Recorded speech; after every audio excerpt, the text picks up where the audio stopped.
இது ஒரு சிறப்பான ஏற்பாடு செய்த கலப்பை பதிப்பகம் ராமசாமி ஐயா அவர்களுக்கு முதலில் என் முதற்கண் வணக்கத்தையும் நன்றியையும் தெரிவித்துக் கொள்கிறேன். அவர் கூப்பிட்டாரு இந்த புத்தகத்தை குறித்து பேசணும்னா நம்ம அவருக்கு தாசன் மாதிரி ஆயிடுச்சு.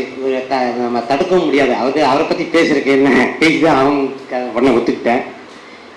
அந்த வகையில் இது ஒரு ஞாபகம் வருது எனக்கு.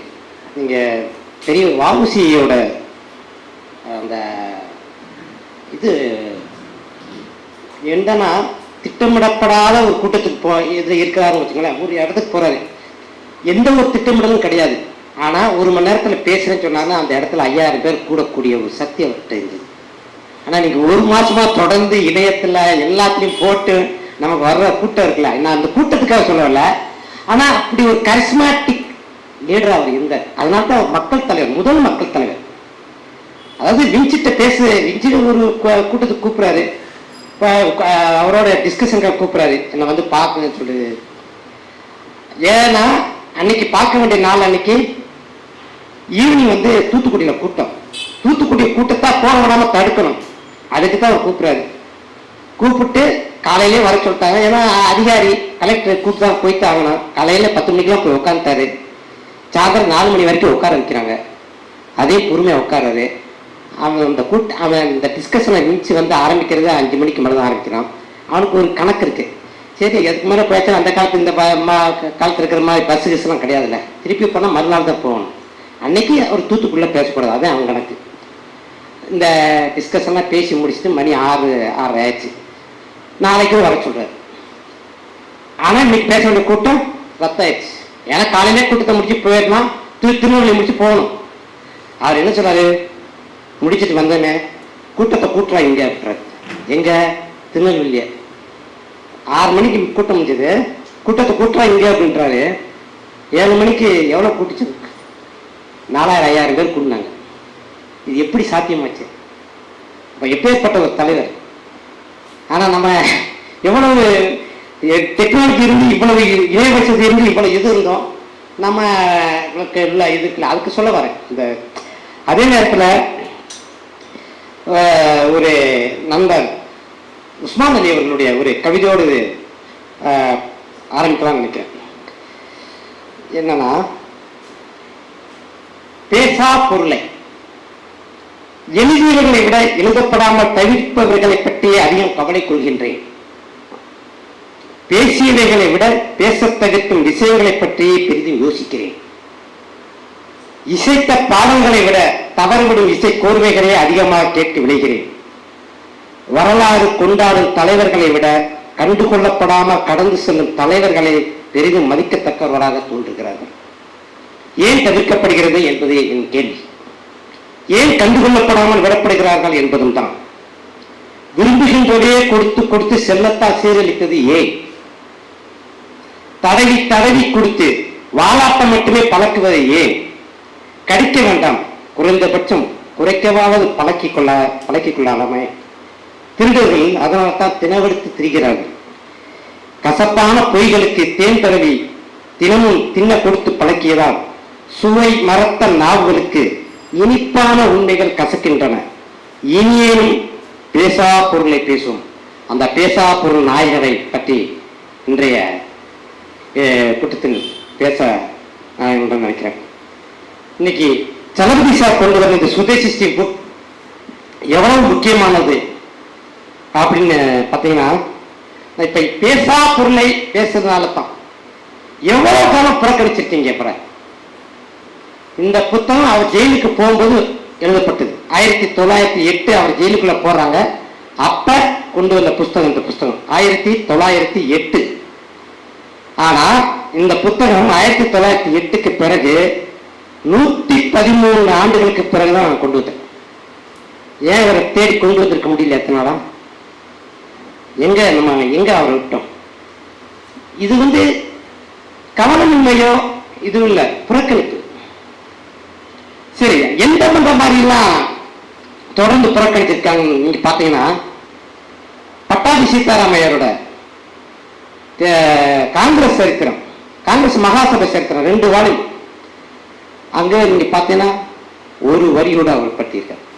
முதல்ல அங்கேயே அவங்க அது மாதிரி தொடர்ந்து நீங்க வந்து வடநாட்டு ஆய்வாளர்களால் எழுதப்பட்ட எல்லா நூல்களையும் நீங்க பார்த்தீங்கன்னா ஒரு கப்பல் விட்டதையோ ஒரு கோரவல் போராட்டத்தை பற்றியோ நீங்க எங்கேயுமே பார்க்க முடியாது, கண்ணுல இது வச்சு பார்க்க முடியாது. அப்புறம் நீங்க வந்து இப்ப மாடர்னிஸ்ட் ஆய்வாளர் இவர் ராமச்சந்திர குஹான் எடுத்துங்க, மேக்கர்ஸ் ஆஃப் மாடர்ன் இந்தியான்னு எழுதுறாரு, ஒரு 16 பர்சனாலிட்டிஸை பத்தி எழுதியிருப்பாரு. அதுல நீங்க தமிழ்நாட்டில இருந்து இப்படி ஒரு மனிதருக்கு அதுல வந்திருக்காரு. ஸோ இந்த மாதிரி தொடர்ந்து அவருடைய இந்த நான் இப்போ கூட ஒரு சமீபத்தில் ஒரு இது பார்த்தேன், ஏபி பரதன் மிக முக்கியமான ஒரு கட்டுரை எழுதியிருக்கிறாரு ஒர்க்கிங் கிளாஸ் ஸ்ட்ரகிளை பற்றி. ஒர்க்கிங் கிளாஸ் ஸ்ட்ரகிளை பற்றி 1870 1940 வரைக்கும் என்னென்ன மாதிரி ஸ்ட்ரகிள்லாம் நடந்திருக்குன்னு சொல்லிட்டு எழுதும்போது அதில் இல்லாத ஒரே பேர் வந்து வஉசியோட கோரவல் போராட்டம். இது இங்க வந்து தொடர்ந்து இப்படி புறக்கணிக்கப்பட்ட ஒரு இது இருக்குல்ல. கப்பலோட்டிய தமிழில் பெரிது செக்கிழுத்த செம்ம சொல்லி இந்த அடைமொழியில ரொம்ப வாக நம்மளை பேச விட்டுட்டு அவர் வரலாறு ஃபுல்லா இத்தனை காலம் நீங்க மறைச்சிருக்கோம்ல. அந்த கப்பலோட்டிய தமிழ் பேரை இன்னைக்கு உதிக்க வச்சதுக்கு முதல் காரணம் மாப்போசி எழுத மட்டும் இல்ல, படமும் எடுத்து அதன் மூலமா வந்து நிலைநிறுத்தி இன்னைக்கு வந்து மனசுலயே கொஞ்சம் செய்ய வச்சிருக்கிறாரு. அதுக்கு அடுத்து சுதேசி ஸ்ரீங்கிற நூல் மூலமா இன்று தமிழகத்தை தாண்டி இந்தியா முழுமை பேச வைத்திருக்கிறார் தளபதி அவர்கள். அதுக்கு அவருக்கு நம்ம வந்து மிகப்பெரிய சல்யூட் அடிக்கணும், நம்ம மிகப்பெரிய கடன் பட்டுக்கணும் நம்ம. ஏன்னா இந்த நூல் வந்த பிறகு சுதேசி மூவ்மெண்ட்டோட வரலாறு வந்து இனிமேல் தெற்கிருந்து தான் எழுதணுங்கிற ஒரு மாற்றம் வந்து இன்னைக்கு ஆய்வாளர்கள்ட்ட மிக முக்கியமான ஹிஸ்டாரியன்கிட்ட இன்னைக்கு உருவாயிருக்குது வடக்க. ஏன்னா முதல்ல தமிழகத்தை தாண்டி இப்பேற்பட்ட ஒரு பெர்சனாலிட்டி இருக்கிறா அப்படிங்கறது வந்து தளபதி சார் இந்த புக்கை எடுத்துட்டு வரலன்னா நமக்கு இது இன்னமும் பல காலத்துக்கு அதை இது பண்ணிருக்க முடியாது. இந்த புக்கு வந்த பிறகு மிக மிக முக்கியமான ஆய்வாளர்களால சமீப காலமா ருத்ரன்ஷ முகர்ஜி இந்த வயர்ல மிக முக்கியமான ஒரு இதை எழுதியிருக்கிறார். அவர் ஒரு பெங்காலி. இந்த சுதேசி ஸ்டீமோட வரலாறு எப்படி இங்க இருந்து எழுதப்படணும் அப்படிங்கிறதுக்கான ஒரு இதை நீங்க பார்க்க முடியும். சலீம் மிஸ்ரா த ட்ரிபியூன்ல மிக முக்கியமான ஒரு கட்டுரை ஆக்கம் பண்ணியிருக்கிறாரு. மண் எஸ் பிள்ளை ஃப்ரண்ட் லைன்ல ஒரு முக்கியமான கட்டுரைகள் வந்திருக்குது. டி.கே. அருண், அப்புறம் ராமன் மகாதேவன் த இந்தியன் போரம்ல ரொம்ப ரொம்ப முக்கியமான கட்டுரை இதை பத்தி வந்திருக்குது. த தின்யா பட்டேல் scroll.in மகேஷ் ரங்கராஜன், இது போன்ற போயிட்டே இருக்கும். இது தவிர்த்து இந்தியா முழுமையுள்ள மிக சமூக சார்ந்த எல்லா ஆய்வு கூடங்கள்ல ஐஐடி, புனே, ஐஏஎஸ்சிஆர், கல்கத்தா, இந்த மாதிரி நம்ம இந்தியன் மேரிடைம் யூனிவர்சிட்டி, இந்த மாதிரியான மிக முக்கியமான ஆய்வு கூடங்களை இன்னைக்கு இந்த புத்தகம் வந்து பேசப்படுது. அதுக்கு வந்து நம்ம வந்து இந்த இதை வச்சே உங்களுக்கு புரியும் இது எவ்வளவு ஒரு முக்கியமான புக்கு. இது வந்து எவ்வளவு இப்ப வந்து தமிழகத்தை தாண்டி பேச வச்சிருக்கிறாரு. ஒரு வகையில எல்லாரும் இப்ப அவர்கிட்ட போற இடத்துல தமிழ்ல எழுதலையா, தமிழ் எழுத தமிழ்நாட்டுக்காரங்க கூட இந்த அளவுக்கு கொண்டு போயிருப்பாங்க அப்படிங்கிறத. அதை தாண்டி தமிழகத்திலும் இந்த புஸ்தகம் மிகச் சிறப்பாக போய்கிட்டு இருக்கு, எல்லா இடத்துலையும் போயிருக்கு. அந்த வகையில் வந்து நம்ம வந்து தளபதி சாருக்கு மிக முக்கியமா நம்ம நன்றி கடன் பட்டிருக்கோம். இந்த புத்தகம் முன்னால கப்பலோட்டிய தமிழனை பத்தி சில விஷயங்கள் சில பேர் எழுதியிருக்காங்க. முன்னால நம்ம என் ராஜேந்திரன் திருச்சிராப்பள்ளி முன்னாள் துணைவேந்தர் அவர் ஒரு பாட்டு அவருடைய புக்கில் எழுதியிருக்கிறாரு. இந்த மாதிரி அங்கங்க இருந்தாலும் கப்பல் மட்டும் இவ்வளவு பெரிய டாக்குமெண்ட் எழுதிருக்கு அவருக்கு வந்து கிட்டத்தட்ட 40 வருட காலத்துக்கு வந்து ஆய்வு காலத்தை பயன்படுத்திருக்கிறாரு. இப்ப இந்த நூலோட சிறப்பம்சம் என்னன்னா,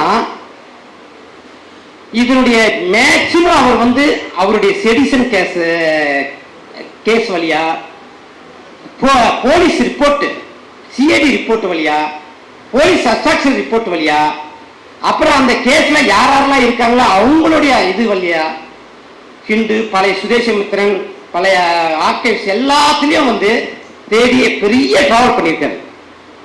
அப்ப நமக்கு நீங்க பாத்தீங்கன்னா இவர் காலகட்டத்தில் உள்ள எல்லாருக்கும் மிகப்பெரிய தொகுப்புகள் வந்துட்டு இருக்கு.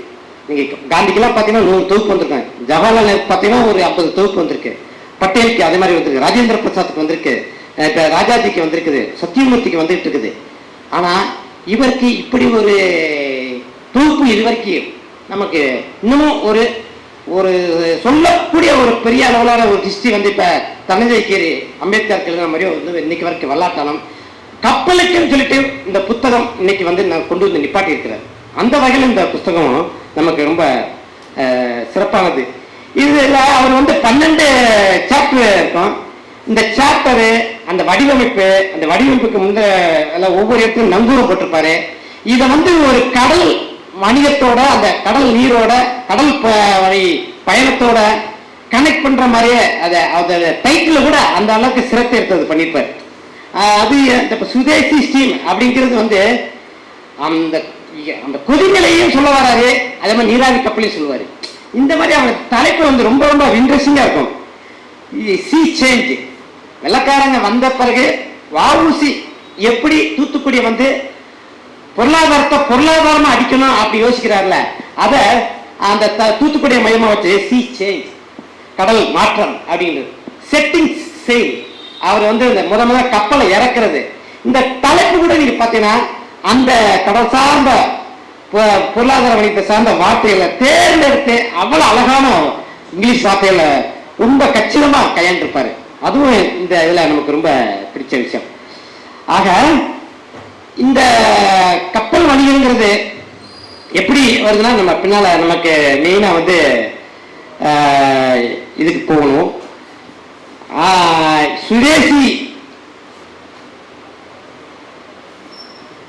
சுதேசி இயக்கம் எப்ப நமக்கு உருவாகுனா 7/8/1905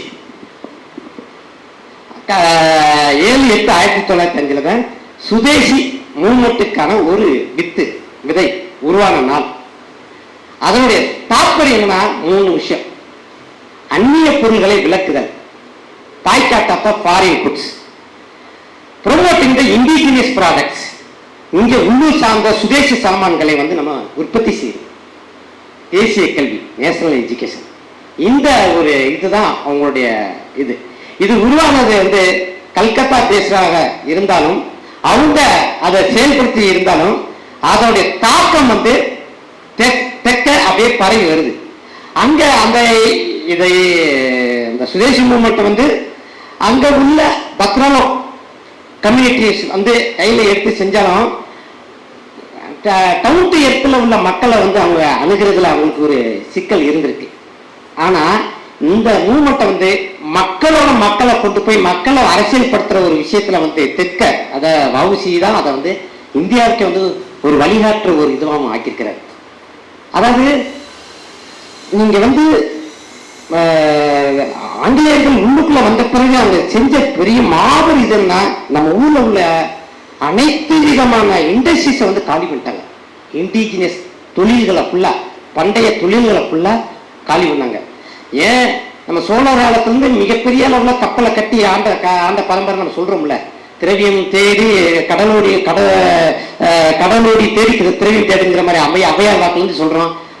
ராஜராஜ சோழன் ராஜேந்திர சோழன் காலத்தில் போனதுல சொல்றோமே, இவ்வளவு பெரிய வணிகம் பண்ண ஒரு இது வந்து நாம எங்க வந்து ஆங்கில வந்து எப்படி ஒரு மோனோபொலி ஆக்குறாங்கன்னா, இங்க வந்து கம்ப்ளீட்டா அதை வந்து காலி பண்றோம்.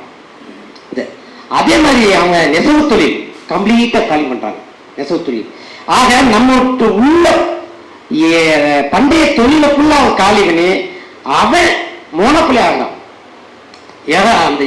அந்த மோனோபொலி ஆகி அவனை டிஃபன் பண்ற மாதிரி, அவனை நம்புற மாதிரி, அவன் இல்லைன்னா நமக்கு இல்லாத அளவுக்கு நம்ம கொண்டு வந்துட்டான். அதுல மெயினானதான் இவங்களோட அந்த கடல் சார்ந்த கப்பல் தொழில். அந்த கப்பல் தொழில வந்து அவங்க கையில் எடுத்தது நமக்கு வந்து மிகப்பெரிய அடி. அப்ப அதை வந்து மிக துல்லியமா வஉசி கண்டுபிடிக்கிறார். அதை வந்து அவருடைய போராட்ட அணுகுமுறை வந்து மிக துல்லியமான போராட்டம். மூன்று மும்முனை போராட்டம். இந்த மும்முனை போராட்டம் என்னன்னா, ஒண்ணு வந்து ஆங்கிலேய தொழிலாளிகளை எதிர்த்து, அப்புறம் ஆங்கிலேய கம்பெனியை எதிர்த்து, ஆங்கிலேய நிர்வாகத்தை எதிர்த்து. அந்த ஆங்கிலேய கம்பெனி தான் BSN company. British India navigation steel company. அதை எதிர்த்து தான் சுதேசி ஸ்டீல் நேவிகேஷன் கம்பெனி உருவாக்குறாரு. அங்க ஆங்கிலேய கம்பெனி எதிர்த்து ஒரு கவுண்டர் வைக்கிறது. அதுக்கடுத்து ஆங்கிலேய முதலாளிகளை எதிர்த்து அவங்க பெரிய பெரிய கோரல் மில், பெரிய பெரிய பஞ்சாலைகள்லாம் வச்சிருக்காங்க. அதுக்கு எதிர்த்து தான் இவர் கோரல் மில் போராட்டத்தை ஏற்படுத்துறாரு. ஆங்கிலேய நிர்வாகத்தை எதிர்த்து அவங்களுடைய நம்ம ஊர்ல உள்ள ஆட்களுக்கு சென்னை ஜனசங்கம் இந்த மாதிரி அமைப்பு வச்சு அந்த சுதேசிய தாட்டுகளை உருவாக்கி அரசியல் படுத்துறாரு. யார் அரசியல் படுத்துறாரு? மக்களை அரசியல் படுத்துறாரு, சாதாரண மக்களை அரசியல் படுத்துறாரு, பாமர மக்களை அரசியல் படுத்துறாரு. இது அது வரைக்கும் இந்தியாவில் யாரும் இறங்கி செய்யாதது. ஏன்னா இவனுக்கு கல்வி கிடையாது.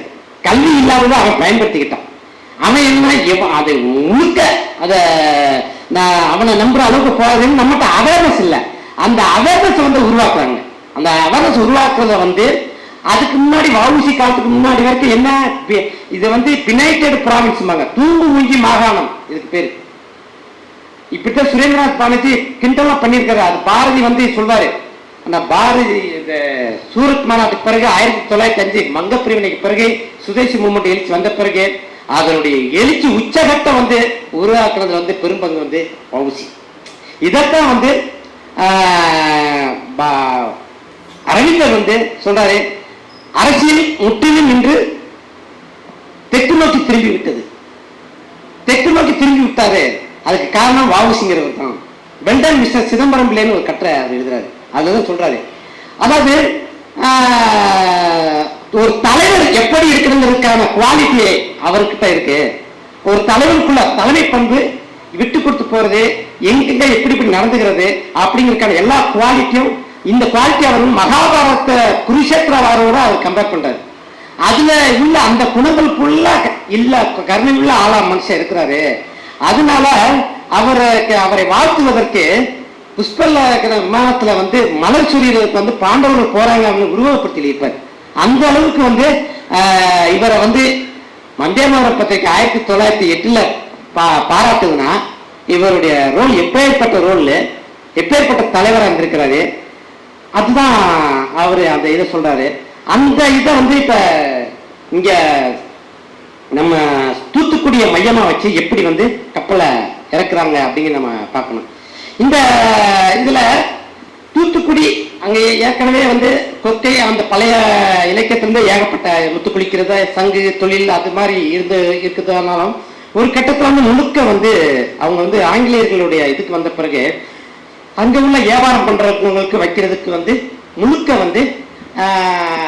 இங்க உள்ள பொருட்கள் உற்பத்தி இது பண்ணாலும் நீங்க இலங்கைக்கு அனுப்பினாலும் இதெல்லாம் அவங்களோட கப்பலத்தை நம்ப வேண்டிய ஒரு சூழலுக்கு கொண்டு விட்டாங்க. இப்ப அவங்க பருத்தியோ மிளகாய் எல்லாம் விளைஞ்சிருந்தாலும் அவன் ஒன்று வச்சுப்பான். அதை இலங்கைக்கு அனுப்பணும்னா அவன் முதற்படி சொல்லுவான், எங்களுக்கு அவன் ஒரு தேட்டை கொடுப்பான். அந்த தேட்டுக்குள்ள இந்த பொருள் அழுகியும் போகலாம், இல்லை இதுவாகவும் போகலாம். அவன் சொன்ன தேட்டிலையும் திடீர்னு மறுத்துன்னு சொல்லிடுவான். அதுக்குள்ள ஏதாவது ஒரு வாய்ப்பு வச்சா அந்த நாளுக்கான நாங்க இது பண்ண வச்சோன்னு சொல்லிட்டு அதுக்கும் ஒரு பணத்தையும் வாங்குவான். இது மாதிரி பல தொந்தரவுகள் அவன் பண்றான். அப்ப நமக்கு ஒரு கப்பல் இல்லாதான் நம்ம இவங்களை போட்டு நம்பி சீரழிய வேண்டியிருக்கு. அப்ப நமக்கு ஒரு கப்பல் வேணுமே அப்படிங்கிற மாதிரியான ஒரு விஷயம் தான் சீனாவானா கம்பெனி முதல்ல ஒரு முடிவு எடுக்கிறாங்க. அங்க உள்ள சில வியாபாரிகள் சேர்ந்து 1905 வாக்குல சீனாவானா கம்பெனின்னு சொல்லிட்டு ஒரு கம்பெனி ரெஜிஸ்டர் பண்றாங்க 1905. ஆனா அவங்க நாமளே வாடகைக்கு குத்தகைக்கு ஒரு கப்பல் மாதிரி எடுக்கலாம் அப்படின்ற மாதிரி யோசிக்கிறாங்க. ஆனா அது அதே நேரத்தில் அந்த கப்பல் இவங்க முயற்சி பண்றதுக்கு முன்னாடி இங்க வெவ்வேறு முயற்சிகள் இந்தியாவில் நடந்திருக்கு. அந்த முயற்சியில எல்லாமே தோல்விட்டு இருக்கு. எப்படி தோல்விட்டு இருக்குன்னா கிட்டத்தட்ட வணிக நோக்கில் எல்லாமே ஆரம்பிச்சாங்க. இப்ப வஉசி சுதேசி நோக்கு ஒரு அரசியல் இருந்தது, அதெல்லாம் அவங்களுக்கு கிடையாது. ஆனா இருந்தாலுமே என்னக்கு எதிராக நீ தொழில் நடத்தினா ஒரு தொழிலை அழிப்பேன், நாங்க யாரையும் விட்டு வைக்க மாட்டோம் அப்படிங்கிற அளவுல அது பண்ணிருக்காங்க. அப்படி பார்த்தா நீங்க 1850 பாசி சேர்ந்தவங்க பாம்பே ஸ்டீல் நேவிகேஷன் கம்பெனி ஆரம்பிச்சாங்க 1850. 1884 அதாவது ரவீந்திரநாத் தாகூருடைய அண்ணன் ஜோதிந்திரநாத் தாகூர் அவருடைய குடும்பம் அவங்க 5 கப்பல் வாங்குறாரு. 5 கப்பல் வாங்கி அவர் இந்தியன் ரிவர் சிஸ்டம் நேவிகேஷன் அப்படிங்கிற ஒரு கம்பெனியை ஆரம்பிச்சு அப்ப என்ன பண்றாங்கன்னா பிரிட்டிஷ்காரங்க கம்பெனி அங்க வந்து பொலட்டிலா பிளாப்டிலா அப்படிங்கிற ஒரு ஆங்கில கம்பெனி எல்லாத்துக்கும் இலவச பயணம் கொடுத்து அந்த கம்பெனிக்குள்ள சொல்லி முடிச்சாங்க. அதுல வந்து அவர் அப்படியே முடங்கி போயிடாரு. அந்த இது அதுவும் தோல்வியில அடைஞ்சிது. 1890 டாடா நிறுவனம் அந்த முயற்சி எடுத்தது. கடைசியில அவனுக்கு எதிர்த்து நடத்த முடியல. அதனால கடைசியில இன்னொரு பிரிட்டிஷ்காரன் கம்பெனிக்கு அவன் வந்து வித்துட்டு அவனை ஒதுக்கிட்டு போயிட்டான். 1906 பெங்கால இஸ்லாமிய ஜமீன் ஒருத்தர் பெங்கால் சிஸ்டம் எஜுகேஷன் கம்பெனின்னு சொல்லிட்டு ரங்கூனுக்கும் சிட்டகாங்குக்கும் நடத்துறாரு. அதுவும் வெற்றிகரமா ஆகல. 1908 மெட்ராஸ் ஸ்டீல் எஜுகேஷன் கம்பெனின்னு ஒண்ணு ஆரம்பிக்கிறாங்க. அதுவும் வேலைக்கு ஆகல. இந்த மாதிரி இந்த ஏற்கனவே இந்த படிப்பினைகள் இருக்கு. ஏன்னா பொருளாதார நோக்கோட நீ என்ன பண்ணாலும் அவனை எதிர்த்து பண்ண முடியாது அப்படிங்கிறதுக்காக இதெல்லாம் ஸ்டடியும் பண்றாரு வவுசி. அவளை ஈஸியா விட மாட்டாங்க, இருந்தாலும் நம்ம இது பண்ணுவோம்னு சொல்லி இறக்குறாங்க. அப்படித்தான் அவர் வந்து இந்த சீனாவானா கம்பெனி வந்து ரிஜிஸ்டர் பண்ணி அவங்க ஒரு குத்தகைக்கு கப்பல் எடுக்கணும்னு சொல்லிட்டு பாம்பேல வந்து எஸ்ஆர்பி டார்ச்பாய் அப்படிங்கிற ஒருத்தர் வந்து சால் லைன் கம்பெனின்னு சொல்லி ஒன்று நடத்தி அதன் மூலமா கப்பலை குத்தகைக்கு விடுற ஒரு இது வச்சிருக்காங்க. அப்ப சீனாவானா கம்பெனி அவங்களோட ஒரு டீல் போடுறாங்க. டீல் போட்டு முடிச்சுட்டு இது பண்றாங்க. சரி இங்க உங்களுடைய ஏஜெண்ட் அனுப்பி விடுங்க அப்படின்றாங்க. இங்க இருந்து லூயிஸ் மேத்தான்னு சொல்லி தூத்துக்குடியிலேருந்து அவங்க அனுப்பி விட்டுறாங்க. ஆனா அங்க போன பிறகு உடனே தந்தி அடிக்கிறாரு. எல்லா ப்ராசஸும் நல்லபடியாக நடந்துட்டு இருக்குன்னு சொல்லிட்டு இவங்களுக்கு ஒரு சந்தோஷம். சரி எப்படி கப்பலோட வந்துடுவாங்கன்னு சொல்லிட்டு அப்புறம் தான் பார்த்தா 2 மாதம் தங்க வச்சு கப்பல் சிக்கலா இருக்கு. அவங்க ஒப்பந்தத்துப்படி நடத்தல. ஒப்பந்தத்துப்படி நடக்கலைங்கிறோம். இவங்க என்னடா பண்றது அப்படின்னு சொல்லிட்டு சீனாவானாவும் அவங்க சேர்ந்த வியாபாரிகளும் முதல்ல வவுசியை பார்க்க வராங்க. வவுசிக்கு ஏற்கனவே வந்து அவர் வந்து பேர் போன வக்கீல். அதுல அவருக்கு சம்பாதிச்சாலே போதும். அவர் பொறுத்த மட்டும் கஷ்டப்பட்டவன் ஒருத்தர் வந்தா காது கொடுத்து கேட்பாரு. அதை முடியுமா எவ்வளவு செய்ய முடியுமா செய்வாரு. அப்படியான ஒரு தன்மை. ரெண்டாவது அவனால செய்ய முடியும் சொல்லி நம்பிக்கை அந்த ஊர்ல உள்ள எல்லாத்தையுமே இருந்திருக்கு. அப்படித்தான் அவங்க வராங்க. வந்து வக்கீலா இருக்கிறதுனால சில சட்ட திட்டங்களுக்கு உட்பட்டு என்னென்ன பண்ணலாம்னு சொல்லிட்டு டிஸ்கஸ் பண்றதுக்காக வராங்க. அப்ப இவருக்கு ஏற்கனவே இந்த சுதேசி தாட் இருக்கிறதுனால அவரு இந்த கப்பல் தொழில இதுக்கு ஒரு வருமானம் இருக்கு எதுங்கிறது ஒரு கணக்கு போட்டு அவரு இது பண்ணிட்டு இருக்கிறாரு. இப்ப சொல்றாங்க இந்த மாதிரி நாங்க ஒப்பந்தம் போட்டோம், ஒப்பந்தத்துப்படி நடக்கல, அதனால எங்களுக்கு கஷ்டமா இருக்கு, இது என்ன பண்ணலாம் அப்படின்னு சொல்லி இது பண்றாங்க. அப்ப வவுசி என்ன சொல்றாரு, நான் டீல் பண்றேன் அப்படின்னு சொல்லிட்டு அந்த எஸ்ஆர்ஜி டார்ச்பாய்க்கு வந்து அந்த காலத்து தந்தி தான் டெலக்ராம் தான். டெலக்ராம் வச்சு அவ்வளோ பெரிய வேலை பண்ணியிருக்காரு. அவர்கிட்ட வந்து பேசுறாரு, நீங்க ஒப்பந்தத்துப்படி நடக்கணும், இந்த மாதிரி கப்பல் வந்து இப்படி நீங்க விடணும் அப்படின்னு கேட்குறாங்க. அவங்க வந்து மறுக்கிறாங்க. அப்ப ஒரு கம்பெனி முதலாளி எதுல வீழ்வான்னு சொல்லி அவருக்கு தெரியுது. அப்ப குறைஞ்ச லாபத்தை விட அதிக லாபம் இவ்வளவு லாபம் வரும், இவ்வளவு லாபம் வந்து இவ்வளவு கமிஷன் உனக்கு அதிகமாக கொடுக்கலாமே அப்படின்னு அப்பத்தான் அவன் இறங்கி வரான். சரி நமக்கு ஏதோ லாபம் கிடைக்க போகுது அப்படின்னு சொல்லுவான். சரி ரைட்டு, அப்ப நான் என்ன பண்றேன்னா உங்க ஆளை அனுப்பி விட்டுறேன், உங்களுக்கு கப்பல் இது பண்ணிடலாம் அப்படின்றாரு. அவன் ஒத்துக்குவோம். உடனே வந்து சீனா வானா நல்ல பெருமாள் பிள்ளை அவர் கூப்பிட்டுறாரு. கூப்பிட்டு எப்பா அவர் ஒத்துக்கிட்டாரு, நீ வந்து கொஞ்சம் ஆனா கொஞ்சம் நீ பேசுனதை விட கொஞ்சம் அதிகமா பேசிருக்க, ஏன்னா அப்படித்தான் வருவான், நம்ம அதை பார்த்துக்கலாம், நம்ம கணக்கு பண்ணி பார்த்தாலும் எப்படி நமக்கு லாபம் தான் வரும் அப்படின்னு சொல்லி இது பண்றாரு. அவருக்கு மனசு இல்ல அவங்க சொன்னபடி செய்ய மாட்டாங்க, நீங்க வந்து இது நல்ல அணுகுமுறையா இருக்காது அப்படின்றாரு. திருப்பி பேச வச்சு அவரை சம்மதிக்க வச்சு படிய வைக்கிறாரு. ஆனா சீனாவான என்ன பண்ணாரு, படிஞ்சிட்டாரு. படிஞ்சிட்டு அந்த தாஜ்பாயும் ஒப்பந்தம் பண்ணிட்டு இவங்களையும் வச்சு பேசி லீகலா வந்து எல்லாத்தையும் எழுதி முடிச்சுட்டு போன பிறகு அவருக்கு திருப்பி ஒரு பயம் வந்துச்சு சீனாவானுக்கு. திருப்பி இந்த ஆள் இழுத்துச்சுட்டானா என்ன பண்றதுன்னு சொல்லிட்டு இவருக்கே தெரியாம சீனாவானா என்ன பண்ணான்னா தாஜ்பாய்க்கு தந்தி வச்சுறாரு, இந்த ஒப்பந்தத்தில் எனக்கு சம்மதம் இல்லை அப்படின்னு. திருப்பி தாஜ்பாய் வந்து இதாயிட்டாரு. திருப்பி அவர் இதுக்கு தந்தி அடிக்கிறாரு, இல்ல நான் கப்பல் தரதா இல்ல, உங்க ஆள் வந்து பேக் அடிக்கிறாரு அப்படிங்க. திருப்பி இவருக்கு என்னடா முருங்கை மரத்துல முருங்கை மரத்துல ஏறிச்சு சொல்லிட்டு திருப்பி அவரை கூப்பிட்டு, என்னையா இப்படி இருக்கிற நான் தான் இவ்வளவு விவரத்தை சொன்னேனே, ஏன் இது பண்ற அப்படின்னு சொல்லிட்டு திருப்பி அவரை வந்து பேசி பணிய வச்சு அவரையும் பணிய வச்சு அப்புறம் திருப்பி ஒப்பந்தம் பண்ணி, சரி நான் கப்பலை அனுப்பிடுறேன், கொழும்புல இருக்கு 2 பேர்த்த அனுப்பிடுறேன்னு சொல்லிட்டு கிரேட் சூசன் இன்னொருத்தர் ஒருத்தர் பேரு போய் உங்க கப்பலை எடுத்துக்கோங்க அப்படின்னு சொல்லிடுறாரு. அப்ப தூத்துக்குடி வந்து கப்பலை வாங்குறதுக்கு திருப்பி சீனாவானா இவருடைய தூதரை அனுப்பி விட்டுருவாரு, அந்த லூயி மேத்தாவை. அங்க போன இடத்துல அந்த மாலுமிக்கு இவருக்கு பிரச்சனை திருப்பியும் இதாயிடுச்சு. அங்கிருந்து தந்தி அடிக்கிறாங்க, ஐயோ சொன்னபடி மாலுமி நமக்கு கப்பல் கொடுக்கறதுக்கு ரொம்ப யோசனை பண்றாங்க அப்படிங்கிறமா சீனாவான நினைச்ச மாதிரி ஆயிப்போச்சு. நான் சொன்னேன்ல பார்த்தீங்க திருப்பி முருகமரத்தில் வேதாள ஏறிங்கிற மாதிரி கதை ஆயிப்போச்சு. இதெல்லாம் டீட்டெயில்டா சலபதி சார் எழுதியிருக்கிறார், நான் கதை மாதிரி சொல்றேன். அதான் இது பாடமா சீனாவான உழம்பிட்டு வராது, வக்கீல்கிட்ட வவுசிட்ட வராது. ஐயா எப்படியாவது நீங்க போய் கொழும்புக்கு போனாத்தே கதை நடக்கும், திருப்பி இதாகுதுன்னு சொல்லிட்டு சரி நான் பார்த்துக்கிறேன்னு சொல்லிட்டு கொழும்புக்கு போறாரு. போயிட்டு ஒரு சொன்னேங்கிற மாதிரி அந்த இதில் அவருடைய சுயசீரம் எழுதுவார். அவங்க சொன்னபடி கேட்குறான், கேட்டுட்டு கப்பலோட வராது. அப்போ கப்பலோட வரும்போது யோசிக்கிறாரு, ஒரு கப்பலை வாடகைக்கு குத்தகைக்கு எடுக்கிறதுக்கு இவ்வளவு நம்ம பணத்தை கொடுத்து இவ்வளவு எடுக்கிறதுக்கு இவ்வளவு வந்து இவங்கள்ட்ட இவ்வளவு போராட வேண்டியது இருந்தா நாம சுதந்திரமா இருந்தா நம்ம லெவலில் இருந்தா எப்படி பண்ணலாம் அப்படிங்கிற திட்டம்லாம் அவருக்கு திங்க் பண்றாரு. இப்படித்தான் அவருடைய வித்து தோணுச்சு. ஆஹா என்ன இப்படி பண்ணலாம் சொல்லிட்டு வருந்ததும் இதுக்கான வேலையை ஆரம்பிச்சு சொல்லிட்டு அதுக்கு முன்னாலே வந்து சிலோன் அப்சர்வர் பத்திரிகையில ஒரு பேட்டி கொடுக்குறாரு. சுதேசி தொழில்களை வளர்ப்பதற்கும் சுதேசி நெசவு தொழிலை ஊக்குவிப்பதற்கும் சில இது ஸ்டெப் எடுக்க போறங்கிற மாதிரியான ஒரு இதுவும் அவர் பேசியிருக்கிறாரு. அப்ப இதெல்லாம் சேர்ந்துதான் அவருக்கு வந்து இதாகுது. ஆனா இந்த கப்பலோட வராது பாருங்க, குத்தகைக்கு வாடகை எடுத்து இந்த கப்பலை வந்து எடுத்த கிட்டத்தட்ட அந்த ஒரு 2-3 மாசத்துல எல்லா செலவும் போக எல்லா கம்பளங்களும் எல்லாம் போக 20,000 ரூபாய் லாபம் வருது. 20,000 நீங்க அந்த காலத்துல நீங்க 2 லட்சம் 20 லட்சம் அந்த கணக்கு எனக்கு தெரியல, அவ்வளவு லாபம் வந்திருக்குன்னா அப்ப சொந்த கப்பல் வச்சு நம்ம பண்ண எவ்வளவு வரும் அந்த கணக்குல அவங்க போடுறாங்க. அப்ப இவ்வளவு இது இந்த 20,000 ரூபாய் லாபம் எல்லாம் போய் வாடகை கொடுத்து இது 20,000 லாபம் வருதுன்னா நமக்குன்னு ஒரு சொந்த கப்பல் இருந்தா எவ்வளவு வரும் இப்படிலாம் அவங்க கணக்கு போடுறாங்க. இந்த 20,000 யாருக்கு கிடைக்க வேண்டிய லாபம்? வெள்ளக்காரனுக்கு கிடைக்க வேண்டிய லாபம். அப்ப வெள்ளக்காரன் உஷாரான நமக்கு கிடைக்க வேண்டிய லாபத்தொகை 20,000 இப்ப வேற கம்பெனிக்கு போயிடுச்சு அப்படிங்கிற அவன் கோவம். அப்ப ஆரம்பத்துல இருந்தே அவன் என்னென்ன இது பண்ணணும்னு தொந்தரவு கொடுக்கணுமோ அப்படி தொந்தரவு கொடுக்கறதுக்கு ஆரம்பிச்சிட்டாங்க.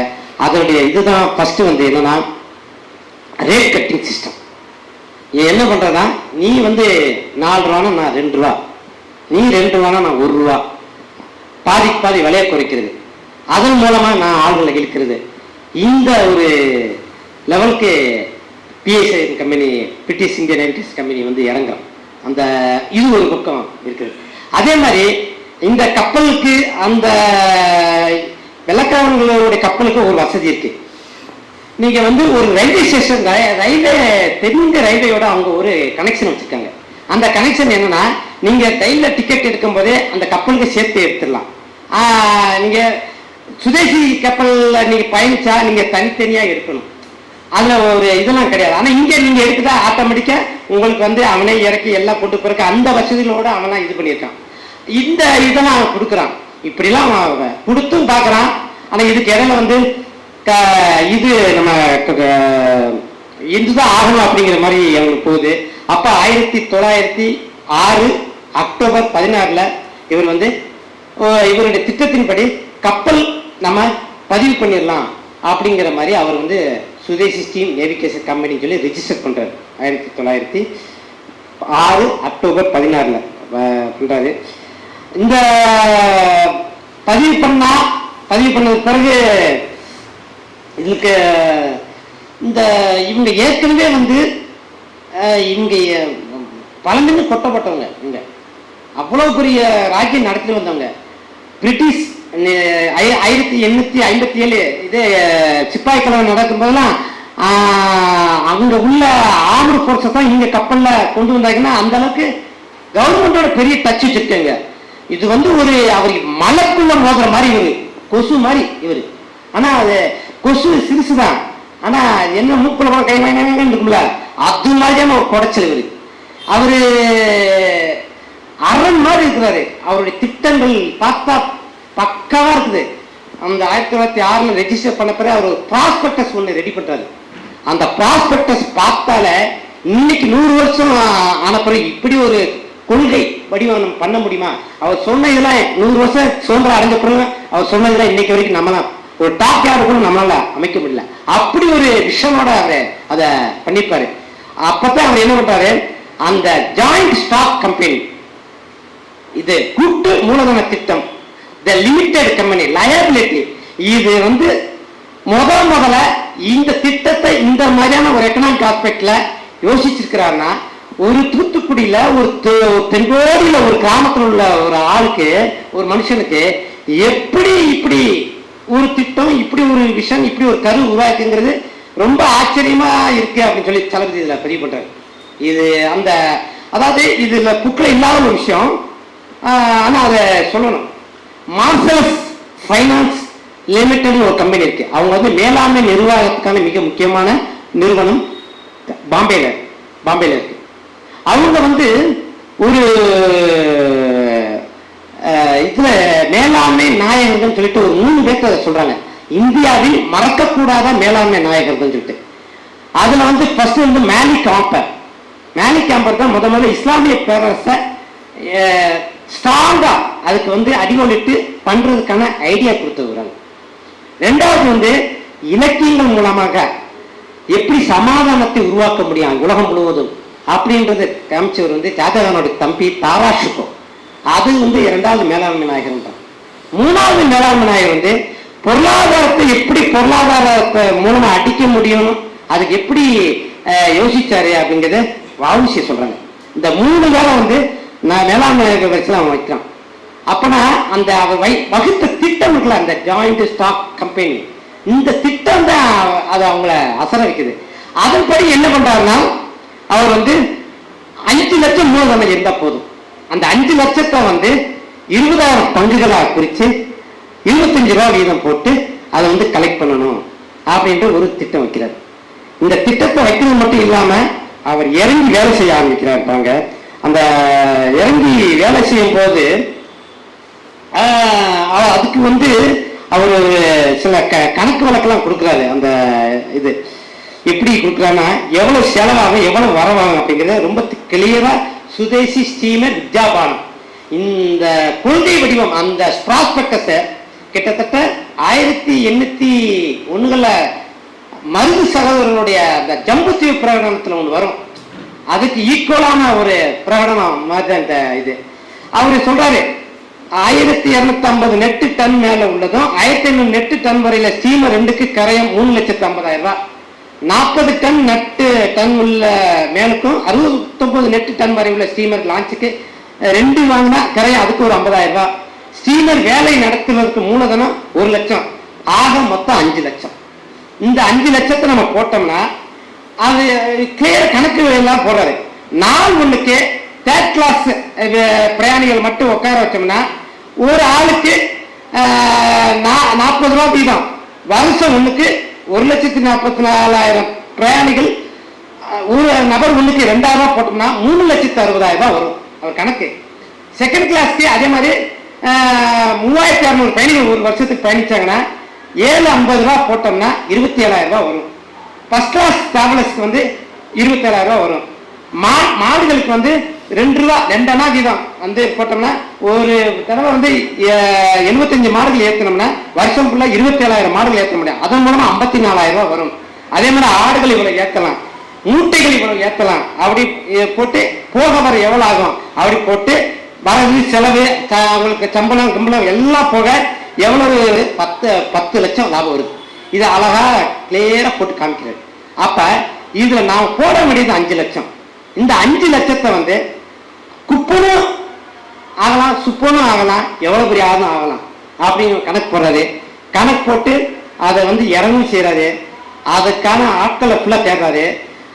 ஒரு 10,000க்கு மேல போனா இவ்வளவு 1000, அதாவது மொத்தம் 40,000. இது ஒரு பர்டிகுலர் அளவுக்கு மேல வாங்கினா அவங்க இயக்குனர் போஸ்ட் இவ்வளவு வாங்க அப்படிங்கிற மாதிரி ஒரு எல்லா ஸ்டேட்டஸ் இதா போடுறது.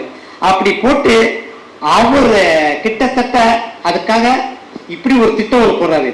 அப்புறம் ஒவ்வொரு இதுக்கும் வந்து எவ்வளவுக்கு அதுக்கு வந்து என்னென்ன போஸ்ட் பண்ண இதுக்கு ஒரு திட்டம் ஒன்று வரைய இருக்கிறாரு. அதுக்கடுத்து வந்து யாராத்த என்னென்ன பண்ண சொல்லி அதுக்கு வந்து இறங்கிக்க கலாய்வு பிரயாணம் இங்கெங்கயோ சுற்றுறாரு மனுஷன். தஞ்சாவூர், சீர்காழி, கடலூர், கொழும்பு, பாம்பே, கல்கட்டா, இது ஒரு பக்கம் கிட்ட எல்லாம் சுற்றி அதை இது பண்றாரு. இப்படி அவரு வந்து சுற்றி எவ்வளவு கலெக்ட் பண்றாருன்னு அவர் காலத்திலேயே கிட்டத்தட்ட அவர் ஒரு தனி மனுஷனாவே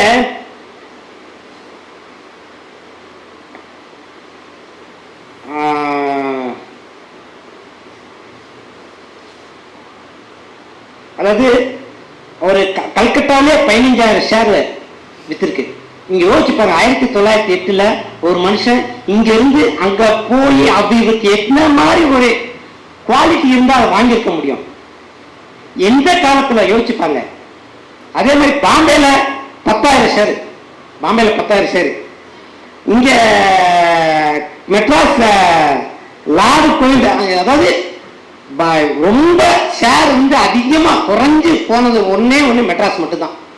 மீது எல்லா இடத்துமே அவர் எதிர்பார்த்த அளவுக்கு வந்தது.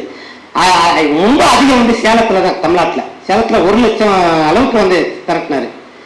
இங்க அதே மாதிரி அவரு ஃபர்ஸ்ட் பகீர் முகமது ஷேட் அவர்கிட்ட ஒரு பெரும், அதாவது இன்வெஸ்ட்மெண்ட்ல 4 ஒரு பங்கு அவர் தாரன் இருக்கிறார் அந்த இது. அப்புறம் பாண்டித்துறை தேவர், அப்புறம் இவருடைய மதத்துக்காக ஏகப்பட்ட பேர் இந்த மாதிரி கலெக்ட் பண்ணி ஒரு அளவுக்கு பண்ணாலும் மொத்தம் ஒரு சேலத்துல 1 லட்சம், ராஜாஜி ஒரு 1000 ரூபாய் கொடுத்திருக்காரு, பெரியார் ஒரு 5000 ரூபாய் கொடுத்திருக்காரு. அது 5000 கொடுத்தது போக அங்க ஈரோட்டில் 35,000 ரூபாய் வரை கலெக்ட் பண்ணி வேற கொடுத்திருக்கிறாரு. கொழும்புல மட்டும் 3000 ஷேர் கிடைச்சிருக்கு. இது போக அவர் வந்து தூத்துக்குடி, சீர்காழி, கடலூர், இந்த மாதிரி எல்லா இடத்துலையும் கேம்பெயினிங் வேற. அந்த கேம்பெயினிங் மூலமா வந்து ஏராளமான பணம் கிடைக்குது. இதை ஃபுல்லா தளபதி அவர் வந்து ரொம்ப டீட்டெயில்டா நுக்கன் காரணரா வந்த எங்கெங்க எப்படி எடுத்தாருன்னா, இது எல்லாமே வஉசியை கைது பண்ண பிறகு அந்த கேஸ் நடக்குதுல, செடிசன் கேஸ்ல யாராவது அகேன்ஸ்டா வந்தாங்க, யாராவது இதை வச்சிருக்காங்க அப்படிங்கிறதுலாம் வச்சு அதுல இருந்து நல்லா கலெக்ட் பண்ணிருக்கிறாரு. அதே மாதிரி கப்பல் சம்பந்தப்பட்ட தகவல், எங்க போய் ஸ்டீமர் வாங்கினாரு, இதெல்லாம் எத்தனை ஓஏஎஸ் நடந்திருக்கு, எத்தனை பயணம் நடந்திருக்கு, எவ்வளவு பேர் போயிருக்காங்க வச்சிருக்காங்க, எல்லாத்தையும் அந்த லாஸ்ட்ல கொடுத்துருப்பாரு. அதுக்கு வந்து அவரு லாய்ட்ஸ் ரெஜிஸ்டர் ஷிப்பிங்ல என்னென்ன நடக்குதோ அதுக்கான ஒரு இண்டெக்ஸ் எல்லாம் இருக்கு. அதெல்லாம் போய் பார்த்துட்டு அதுல இருந்து எடுத்து பின்பக்கம் அவ்வளவு டீட்டெயில்ஸா அந்த பேலன்ஸ் ஷீட் எல்லாம் கொடுத்துருக்காரு. இந்த மாதிரி நமக்கு அதுல தெரிய வருது. அதே மாதிரி இவ்வளவு பங்கு வித்த போதும் நமக்கு அவர் கடைசியில் என்ன சொல்றாருன்னா, 1700 ஷேர் ஹோல்டர்ஸ் வாங்கி இந்த ஷேர் சர்டிபிகேட்ல படம் கொடுத்துருப்பாரு. நமக்கு கிடைச்சது, இவருடைய ஆய்வுல கிடைச்சது 2 தான். எங்கேயுமே ஷேர் வச்சுக்கவே காணும், அவரு அலைஞ்ச அளவுக்கு காணணும். ஆனா அது ஒரு நல்ல விஷயம். இந்த புத்தகம் வந்த உடனே 1 வாரத்துல குஜராத்ல இருந்து ஒருத்தர் நாங்க வவுசிட்டு ஒரு ஷேர் வாங்கி சொல்லிட்டு முகநூலில் போட்டு பதிவு பண்ணாங்க. அது கிடைச்சது 3வது ஷேர் அகமதாபாத்காரு.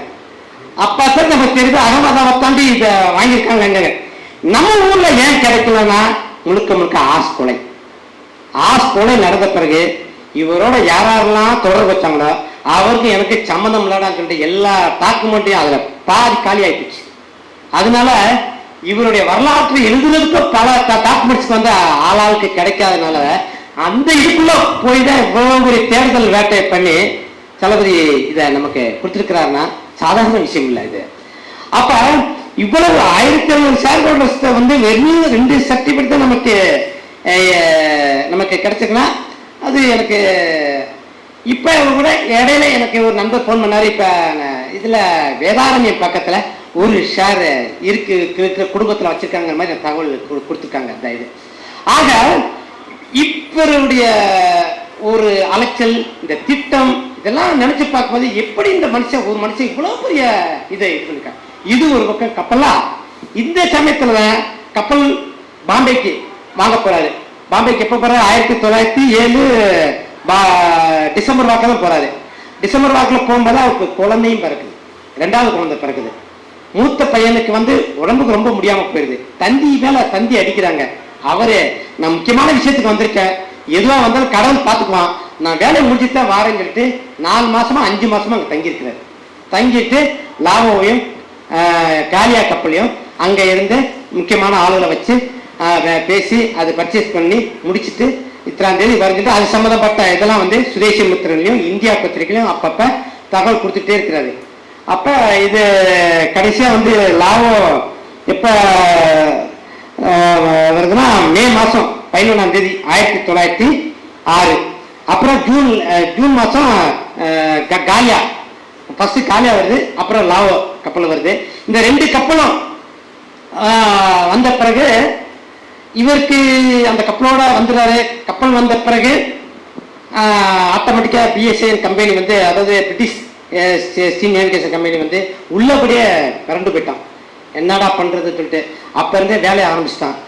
என்னென்ன மாதிரி வகையெல்லாம் தொந்தரவு பண்ணணுமோ இப்ப வந்து 4 மணிக்கு ஃபர்ஸ்ட் போனா எங்க கப்பல் தான் முதல்ல போகணும்னு சொல்லிட்டு அவன் வந்து 4 மணிக்கு ஷார்ப்பா கிளம்பிடுவான். அப்ப என்ன பண்ணுவானா, முதல்ல எந்த பசு போல அல்லதான் நம்ம ஓடுவான். அப்ப அப்படி வேற அவன் இழுத்து பார்க்கறான். அப்புறம் இந்த கப்பல்ல பண்ணீங்கன்னா அந்த கப்பலை விட எங்களுக்கு இவ்வளவு வந்து ரேட்ல பாதி கொடுக்குறோம்ல அப்படின்னாலும் அதுக்கும் மக்கள் போவான். ஆனா இது இவ்வளவு பண்ணி பார்க்கறான், அங்க மக்கள் போகல. ஏதாவது கால்ராவோ ஏதாவது அம்மை நோய் ஏதோ வந்துச்சுன்னா உடனே இம்மிடியட்டா பயமுறுத்துற மாதிரி சுதேசி கப்பலுக்குள்ள வருவான். எல்லாத்தையும் செக் பண்ற மாதிரி செக் பண்ணிட்டு இந்த கப்பல்ல பயணிச்சா அவனுக்கு வந்து கால்ரா வந்துடும், இந்த மாதிரிலாம் கலைப்பு வருது. இந்த மாதிரி வெவ்வேறு மட்டகரமான வேலைகள் என்னென்ன செய்யணுமோ அவ்வளவு செஞ்சு பார்க்குறாங்க. இதுக்கு இடையில வந்து அந்த சேர்ல எவ்வளவு பண்ண வேண்டியமோ அவருடைய முடிஞ்ச அளவுக்கு அவருடைய இது மூலமா அவ்வளவு கலெக்ட் பண்ணாலும் அந்த ரீச் அந்த 5 லட்சங்கிறத வந்து அவனால ரீச் பண்ண முடியல. அதுக்குள்ளே வந்து இவருக்கு வந்து பேரும் புகழும் வந்து இந்தியா ஃபுல்லா பரவிட்டு இருக்கு. இந்த பேரு வாங்கின வந்து நம்ம ஆட்களுக்கு பிடிக்கல, நம்ம ஊர் ஆட்களுக்கு. வேற யாருமே துரோகம் பண்ணல, பச்சை துரோகம் பண்ணது நம்ம ஆட்கள் தான். அவங்க கூட இருந்த பங்குதாரர்கள் தான். இந்த பங்குதாரர்களுக்குள்ள என்ன பண்ணிட்டாங்கன்னா, இவர் வந்து அரசியல் பேசக்கூடாது, கப்பல்லாம் வணிகத்தை பார்க்கணும், வணிகத்தை விட்டு இவர் எதுக்கு அரசியல் பேசுறாரு, சுதேசி பேசுறாரு, அதை நிறுத்தணும் அப்படின்னு. இவருடைய நோக்கமே அதுதான். சுதேசி நம்ம கப்பல் நம்ம விடணும் அப்படின்னு காத்து இது பண்றாரு. அதுக்கே அவன் ஆப்பு வைக்கிறான்னா அது என்ன பண்றது? அப்ப அவரை ஒரு விதமா ட்ரீட் பண்ண ஆரம்பிக்கிறாங்க. ஏன்னா இவருக்கு அதெல்லாம் பண்ணும்போது இவரோட வயசு 33, 34. ஆனா இவர் வச்சிருக்க ஆட்களுக்குள்ள பெரிய பெரிய ஆட்கள், அதுல பங்குதாரர்கள் இருக்கவங்கள வயசுலயும் அனுபவத்திலும் பெரிய பெரிய ஆட்கள். அப்ப நம்மளோட இந்த சின்ன பையன் சின்ன ஆளு இவ்வளவு பேர் வாங்குறதா, இவ்வளவு புகழ் அடைகிறதா, அவங்களுக்கு அந்த இது தாங்க முடியல. அப்ப நீங்க தேவையில்லாம நீ கள்ளிக்கோட்டைக்கு போ, அவங்களுக்கு இவ்வளவு ஷேர் தருவாங்க, நீங்க கடலூருக்கு போ இவ்வளவு ஷேர் வாங்கன்னு சொல்லி இவரை அங்கங்க அலைய வைக்கிறாங்க. ஏன்னா இவர் இங்க இருந்தா ஏதோ அரசியல் பேசுவாரு அப்படின்னு சொல்லி. ஆனா அப்பதான் அவருக்கே தெரியுது, இல்ல நம்மள வந்து இவங்க வந்து திசை திருப்புறாங்கன்னா நம்மளோட இது பிடிக்கல. அது புரிஞ்சுக்கிட்டு அவர் என்ன பண்றாங்கன்னா இந்த கப்பலை உருவாக்கி ஒரு மூமெண்டா வச்சு ஏற்படுத்தி எல்லாம் கொடுத்த பிறகு துணை தலைவர், அதாவது அசிஸ்டன்ட் செக்ரட்டரியா இருக்கிறாரு, அந்த பதவியிலிருந்து விலகிட்டு வந்துடுறாரு. அந்த பங்குதாரர்களை ஆறுமுகம் பிள்ளை மற்றும் கிருஷ்ணபிள்ளை, அருணாச்சலம் பிள்ளைன்னு அவங்க வந்து இல்ல அவரு இல்லாம நம்ம கப்பலை ஒண்ணும் பண்ண முடியாது, அவர் வரணும், அவருடைய ரிசைனேஷனை வந்து நாம ரீகன்சிடர் பண்ணணும் அப்படின்னு. அப்ப மீதி பங்குதாரர்கள் என்ன சொன்னாங்க, இல்ல நாங்க ஒண்ணு சொல்லல, அவரா விலைக்கு போயிட்டா நம்ம என்ன பண்றது அப்படின்னு. ஆனா அவங்களுக்கு என்ன, இவர் இருக்கக்கூடாது, நமக்கு பணம் மட்டும் வரணும், இந்த வந்தே பாரத் கோஷம்லாம் சும்மா வெளிக்கு தான், நமக்கு தேவை வருமானம் தான், இப்படிங்கிற ஆளுகிட்ட என்ன பண்றது. ஆனா திருப்பி இவங்க சொல்றாங்க, இல்ல எங்களுக்காக நீங்க வாங்க அப்படின்னு சொல்லி திருப்பி இவங்க கூப்பிட்டு இது பண்றாங்க.